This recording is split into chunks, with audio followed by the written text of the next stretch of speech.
एक बात मैं और समझा रहा हूँ कि बहुत मोटिवेशन वाला क्या बोलेंगे, अरे हिम्मत मत मत दे खुदा, मैं ये कर दूंगा, मैं वो कर दूंगा, दुनिया को उड़ा दूंगा और उड़ा दूंगा। ठीक है, ये बातों को हम गलत नहीं कहते, हिम्मत तो और कॉन्फिडेंस तो होना चाहिए। आपका तो कॉन्फिडेंस नहीं है, आपके पास लेवल नहीं है कॉन्फिडेंस का, then you can't succeed, no doubt. इस बात से मैं कभी इग्नोर नहीं करता। लेकिन क्या सिर्फ यही फैक्टर काम कर जाएगा? हमें भगवान ने दो कान साइड में दिए, देख, आंख सामने दिया, पैर को नीचे दिया, सर को ऊपर दिया। अरे यार, स्वीट मार्टिन कहते हैं, अरे उड़ान भरो, सर ऊपर है ना, उड़ान भरो ऊंचाई आकाश की, पैर भी जमीन पे होना चाहिए। ऐसा ना कि हनुमान जंप लगा दो, पैर उठा दिया, पता चला ऊपर भी जगह नहीं, नीचे भी जगह नहीं, पेंडुलम पे लटक के बीच रास्ते में। ऐसा नहीं होना चाहिए। ये भी देखो कि तुम्हारा बैकग्राउंड क्या है, फैमिली बैकग्राउंड क्या है, हमको अपने बैकग्राउंड के हिसाब से काम कैसे करना है। मान लो हम जल्द रिजल्ट चाह रहे हैं, तो हम उसके लिए भी काम करना पड़ सकता है। हमें CS पढ़ना है, सॉफ्टवेयर इंजीनियरिंग पढ़ना है। अब ये नहीं कि हम हमारे IT में ही जाएंगे, नहीं तो हम सुसाइड पॉइंट हो जाएंगे। अरे यार, ये क्या बात है, दैट्स नॉट द मैटर। मतलब काम ऐसा करना ऐसा लगे कि हाँ यार काम कर रहा है, और कॉन्फिडेंस तो हाई रहना चाहिए। मैं तो कहूँगा कि कॉन्फिडेंस हाई, ये लेना है तो लेना है, नो डाउट, लेकिन समय और सिचुएशन को देखते हुए। कॉन्फ्यूशियस से किसी ने पूछा था कि भाई आदमी को हार्ड रहना चाहिए या फ्लेक्सिबल रहना चाहिए, तो कॉन्फ्यूशियस बड़ा हंसते हुए जवाब दिया कि यह टीथ जन्म के बाद आता है और मौत के पहले चला जाता है, और ये टंग जन्म के साथ आता है और मौत के साथ जाता है। तब सोचो कि ड्यूरेबिलिटी किसकी ज़्यादा है, ड्यूरेबिलिटी किसकी ज़्यादा है? टंग की ना। टंग साथ आया था, साथ गया, और टीथ बाद में आया और पहले चला गया। तो हार्डनेस, ठीक है, हार्डनेस होनी चाहिए, but flexibility should be preferred. Flexible ही बनो, हमें करना है, बिल्कुल करना है, उन्हें कहते नहीं करना है, लेकिन सिचुएशन को भी देखना है। पेरेंट्स के सिचुएशंस क्या है, मदद कहाँ तक वो कवर अप कर पा रहे हैं। तो अगर हुआ तो ठीक है भाई, IIT ना हुआ कहीं और से सही, हमें अपनी पढ़ाई पर फोकस करना है, हमें सॉफ्टवेयर पढ़ना है, पढ़ लिया, हमें इलेक्ट्रॉनिक्स एंड टेलीकम्युनिकेशन पढ़ना है। ये ध्यान रखना है कि जिस कॉलेज में जाए वहाँ कैंपस सिलेक्शन है या नहीं, ठीक है, और जितना कम से कम में पढ़ सके। बैंक फाइनेंस भी करती है, इसलिए कहते हैं फिल्बो अकेडमी को आप लोग देखते रहिए। और फिल्बो अकेडमी को मैंने सिन्हा पब्लिकेशन को देखिए, सिन्हा पब्लिकेशन मेरा बहुत बड़ा इंस्टीट्यूशन है एजुकेशन में। Thank you. हेलो स्टूडेंट्स, कैसे हो? I feel you will happy. देखो, एक बात है, आप लोग ये कहना चाह रहे थे कि पढ़ाई तो रोज होती है, लेकिन एक बात समझने वाली है कि 11th का क्लास चल रहा है, फिर 12th के बैचेस का प्लेलिस्ट हम डालेंगे। अभी एक बहुत इंपॉर्टेंट बात क्या है कि बहुत लड़के जो IIT वगैरह की तैयारी कर रहे हैं, उन्हें ये लगता है कि हम शायद कहाँ पढ़ें, कैसे पढ़ें। तो वहाँ बहुत ज़्यादा ये नहीं कि हम बहुत ज़्यादा वेरियस बुक्स में चले गए हैं, बहुत ज़्यादा पढ़ाई कर रहे हैं, उससे कोई फ़ायदा नहीं होता है। एक्चुअली क्या है, पहले टॉपिक वाइज स्टडी करनी चाहिए।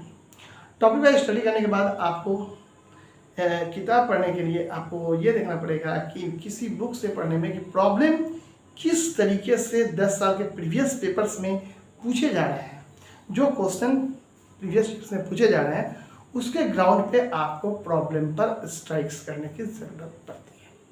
ये इस बात को ध्यान में रखिए, क्योंकि टू बी केयरफुल। जैसे मान लो आपको केमिकल काइनेटिक्स पढ़ना है, तो इनिशियल पॉइंट लोगों का छूट जाता है। अब वो क्या सोचते हैं कि एक फॉर्मूला रख लिए, हम क्वेश्चन बना देंगे, रेट ऑफ रिएक्शन निकाल। तो कोई भी टॉपिक अगर आपको फिजिकल केमिस्ट्री का पढ़ना है तो सबसे पहले आपको क्या करना चाहिए, ग्राफिकल स्टडी। ऐसे तो मैं सबको सिस्टमेटिक ऑर्डर में मैं पढ़ा रहा हूँ, GS स्टैकोमेट्री चल रहा है, फिर जैसे ही कैसे स्टेट आएगा मैं ग्राफ्स बताऊँगा, ग्राफिकल कंडीशन बताऊँगा। बहुत सारे मैथ्स के स्टूडेंट हो सकते हैं कुछ बायोलॉजी ग्रुप के हों जो नीट वगैरह की तैयारी कर रहे हैं, तो वहाँ पे क्या होता है उनका मैथमेटिकल पोर्शन थोड़ा वीक हो जाता है। तो जिनका वीक भी हो जाता है उनको भी कोई दिक्कत नहीं है बात से समझने की। जैसे मानो कैलकुलेटिक्स पढ़ना है, हमें क्या है, मानो को निकालना है कि रेट ऑफ रिएक्शन क्या हो। वहाँ पर एग्जाम्पल साइट कर रहा है कि रेट ऑफ रिएक्शन मेरे पास क्या हो जाएगा, तो अभी तुमको आर निकालना है। भाई ठीक है, इसका फॉर्मूला होता है -dc/dt, but what do you mean by this?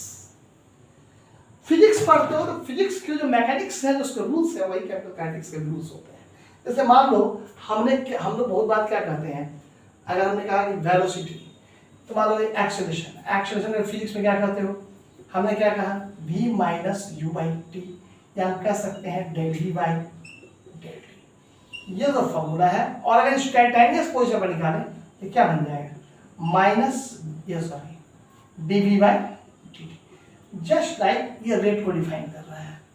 तो यहाँ थोड़ा सा मैकेनिक्स का फिजिक्स का भी नॉलेज होना चाहिए। अब रिएक्शन मैकेनिज्म में जा रहे हैं ऑर्गेनिक केमिस्ट्री में, तुमको रेट ऑफ रिएक्शन को आरडीएस निकालना है, रेट डिटरमिनिंग स्टेप।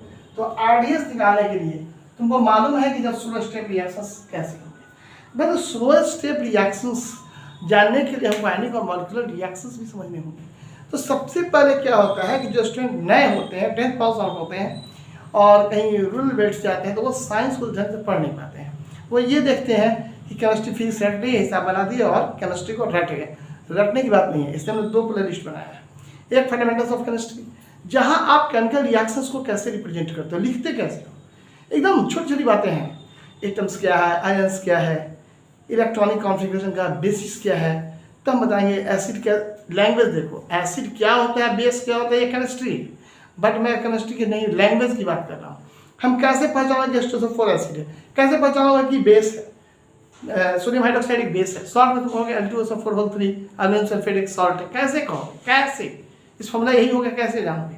इसके लिए हमने जो टेक्निक्स दिए हैं वो देखो, और तब देखना कि acid plus base salt plus water बनता है, रिएक्शन कैसे लिखते हैं। Acid plus metal salt plus hydrogen, एक बेसिक कॉन्सेप्ट जब तक तुम्हारे पास नहीं आएगा, रिएक्शन लिखने का मेथड नहीं आएगा जो हमने यूट्यूब पर किया है।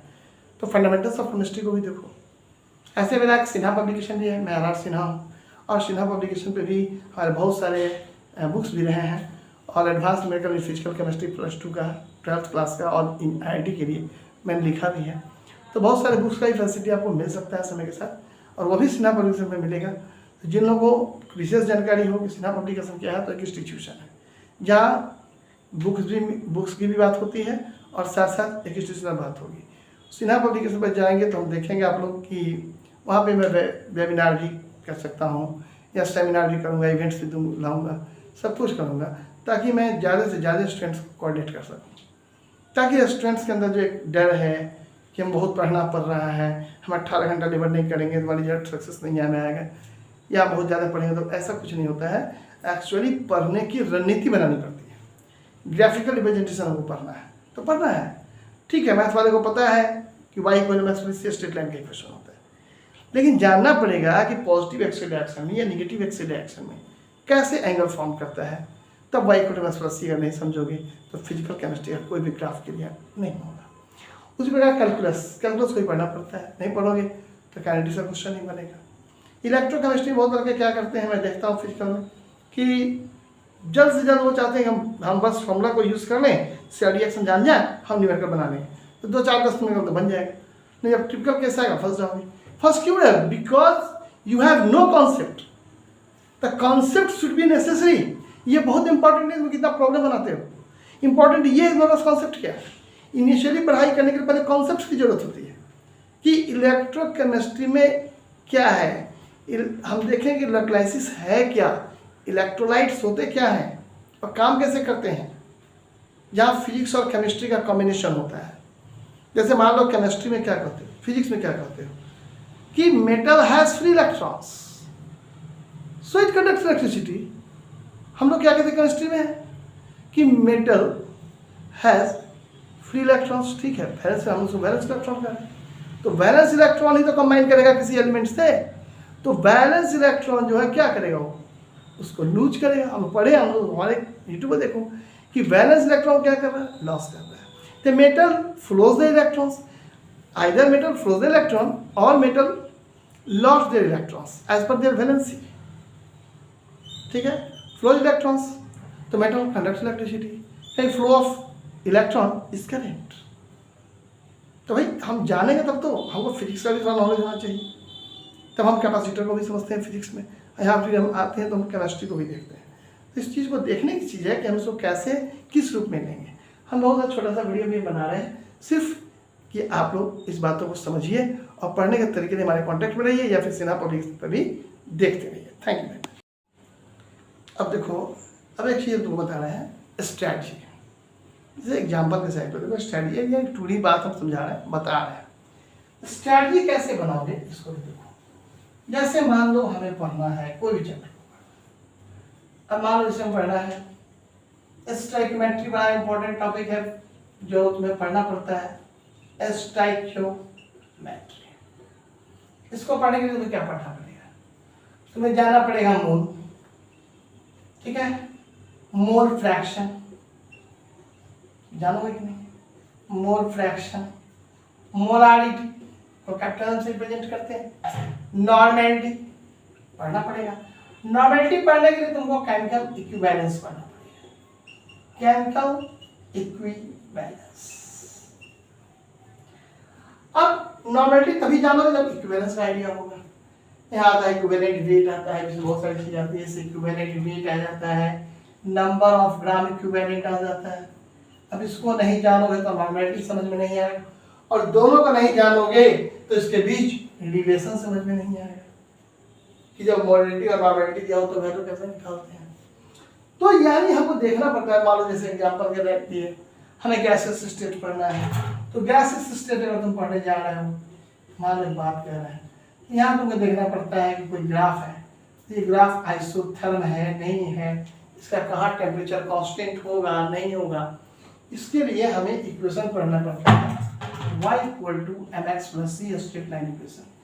अब इसकी ग्राफ जानना पड़ता है, जैसे मान लो हमने कहा ये ग्राफ है, एक ग्राफ यूं दिया हुआ है, एक ग्राफ यूं दिया हुआ है। अब किसका स्लोप पॉजिटिव है, किसका स्लोप नेगेटिव है। अब मान लो ग्राफ कुछ ऐसा भी है, मान लो ये ग्राफ है, देखिए पॉजिटिव स्लोप है, नेगेटिव स्लोप है, ग्राफ कुछ ऐसा भी है, ऐसा भी ग्राफ है। तो ये सब बातों को जानना पड़ता है, जो सिमेट्री में हम चल रहे हैं उसमें हम आके पढ़ाएंगे भी। तो पहले ग्राफिकल कंडीशन को देखना है। अब मान लो सबसे बड़ी बात फिजिकल केमिस्ट्री में, अगर 12th के सिलेबस में तुम जा रहे हो, वहाँ क्या करना पड़ेगा देखो। अब वहाँ तुम्हें बहुत सारी बातों को समझना पड़ेगा। जैसे मान लो वहाँ तुम पढ़ना चाह रहे हो, काइनेटिक्स पढ़ना चाह रहे हो, मैं केमिकल काइनेटिक्स की बात करोगे तो केमिकल काइनेटिक्स में क्या करोगे, देखो केमिकल काइनेटिक्स में क्या करोगे, काइनेटिक्स में हमको ग्राफ समझना पड़ेगा। अगर हमें ये ग्राफ नहीं पता है कि नेगेटिव स्लोप है, हमें ग्राफ नहीं पता है कि पॉजिटिव स्लोप है, तो कैसे समझेंगे कि रेट ऑफ रिएक्शन का पोजीशन क्या होगा, ग्राफिकल सिचुएशंस क्या होगा, स्टैंडर्डाइज होगा तो क्या होगा, एवरेज होगा तो क्या होगा। कैलकुलस भी पढ़ना पड़ता है, हमें इंटीग्रेशन पढ़ना है, डिफरेंशिएशन dy/dx भी पढ़ना होगा। तो यानी कि मैथमेटिकल कॉन्सेप्ट भी होना चाहिए, साइंटिफिक नोटेशंस भी आना चाहिए, और इसके साथ साथ ऑर्गेनिक केमिस्ट्री मान लो पढ़ना है, तो मैकेनिज्म पढ़ने जा रहे हो भाई, मैकेनिज्म पढ़ने जा रहे हो तो सबसे पहले तुम्हें क्या आना चाहिए, किस मैकेनिज्म मैकेनिज्म का कॉन्सेप्ट। पहली बात होती है फ्री रेडिकल मैकेनिज्म। जब तक तुम फ्री रेडिकल मैकेनिज्म नहीं समझते हो, मैकेनिज्म नहीं समझते हो। अब मान लो Marconi fluid, anti Marconi fluid कैसा है, ठीक है, हाइड्रोजन का बैड होगा, हाइड्रोजन का बैड नहीं होगा, कहाँ होगा, इसकी बातें करते हैं। या कार्बोकैटायन की बात करते हैं, कार्बन आयन की बात करते हैं, वहाँ पर एक चीज हम निकालते हैं ऑर्गेनिक केमिस्ट्री में, आरडीएस का फुल फॉर्म क्या जानते हो, रेट डिटरमिनेट स्टेट, कि ये किस रिएक्शन का निकलता है, स्लो स्टेप। तो स्लो स्टेप रिएक्शन ही डिटरमिन करता है किस रिएक्शन को, उसका रेट ऑफ रिएक्शन क्या होगा। तो रेट ऑफ रिएक्शन जानना होगा, इसलिए स्लो स्टेप हमको पढ़ना पड़ेगा। तो रेट डिटरमिनेट स्टेप नहीं जानोगे तो ऑर्गेनिक केमिस्ट्री में प्रॉब्लम आ जाएगा। तो physical chemistry is the backbone of intake chemistry. Inorganic में जा रहे हो, डी ब्लॉक पर भाई, ठीक है। तुम देखो इनऑर्गेनिक केमिस्ट्री में डी ब्लॉक से क्वेश्चन ज्यादा पूछा जा रहा है, ए ब्लॉक से क्वेश्चन ज्यादा पूछा जा रहा है, किस क्वेश्चन को ज्यादा वो इंपॉर्टेंस दे रहा है, कहाँ से प्रॉब्लम 10 साल के प्रीवियस ईयर में पूछा जा रहा है। इन सब चीज़ों को पहले तो थ्रू आउट उसका टॉपिक का नॉलेज ले लो, जो बात है भाई नॉलेज ले लो, इससे क्या होता है, कंसेप्ट क्या है, तो भाई जानना पड़ेगा। उसके बाद कुछ नहीं करना है, बस ये देखना है प्रीवियस क्वेश्चन से कि ये किस पैटर्न पे क्वेश्चन को पूछा जा रहा है, हम उस पैटर्न को फॉलो करेंगे और उसमें जो जरूरी होगा उसे हम पढ़ेंगे। तो ये चीज़ करने से लड़के निकलते हैं। तो यहाँ देखना पड़ता है कि पढ़ने का मेरा मोड क्या है।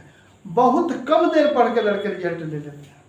अब रही बात कंसंट्रेशन की, तो कंसंट्रेशन कैसे मेंटेन करोगे। कंसंट्रेशन के लिए होता है कि अगर तुम 4 घंटे ही पढ़े फुल कंसंट्रेशन से, मगर हाथ तुम्हें बॉडी को धक्का दे, तुम्हें लगे कि हाँ मुझे कोई हिलाया, ऐसा हो, तुम्हें आवाज़ में सुनाई पड़े, ये 4 घंटे का कंसंट्रेशन काफ़ी है तुम्हारी पढ़ाई को पूरा करने। लेकिन अब तुम पढ़ रहे हो उसी में भाई इधर उधर भी कर रहे हैं, मोबाइल से कोई गाना भी सुन रहे हैं, उठे 10 मिनट इधर उधर भी किए, तो ऐसा करने से पढ़ाई जो है इफेक्टिव आवर डिक्रीज करेगा। बात समझो, साइकोलॉजी की बात बता रहे हैं कि अगर तुम 12 घंटे पढ़े और उछल कूद के पढ़े तो तुम्हारा इफेक्टिव आवर 2 घंटे का होगा, और 4 घंटे अगर तुम पढ़ते हो वेरी फुल कंसंट्रेशन तुमको 3.5 घंटे का इफेक्टिव आवर्स मिलेगा। इस साइकोलॉजिकल बातें हैं। तो concentration should be necessary. Hours तो होना चाहिए, आवर्स भी है तो अच्छी बात है, लेकिन विथ कंसंट्रेशन होना चाहिए। तो पढ़ाई करने का तरीका भी देखना कि मेरा मोड ऑफ स्टडी क्या होगा। ये नहीं कि बहुत ज़्यादा किताब बनाने के तो बहुत अच्छा कर देंगे। अब फिर तुम एस सी वर्मा बना रहे हो, आई बना रहे हो, ठीक है, स्टालिन मल्होत्रा बना रहे हो, केमिस्ट्री में जाओ भाई RCM बना रहे हैं, टीमेच बना रहे हैं, इधर तो बना, इससे कोई मैटर नहीं करता है। तुम कितने बुक्स बनाते हो बहुत बड़ा इंपॉर्टेंट फैक्टर नहीं है। तुम प्रीवियस इयर्स क्वेश्चन में कितना कमांड करते हो दैट इंपॉर्टेंट। इसलिए कह रहे हैं कि और कुछ जो मेरा मोटिवेशनल होता है वो सिन्हा पब्लिकेशन पे आता रहता है, इसलिए आप सिन्हा पब्लिकेशन चैनल पर जाके देख सकते हो। Thank you very much.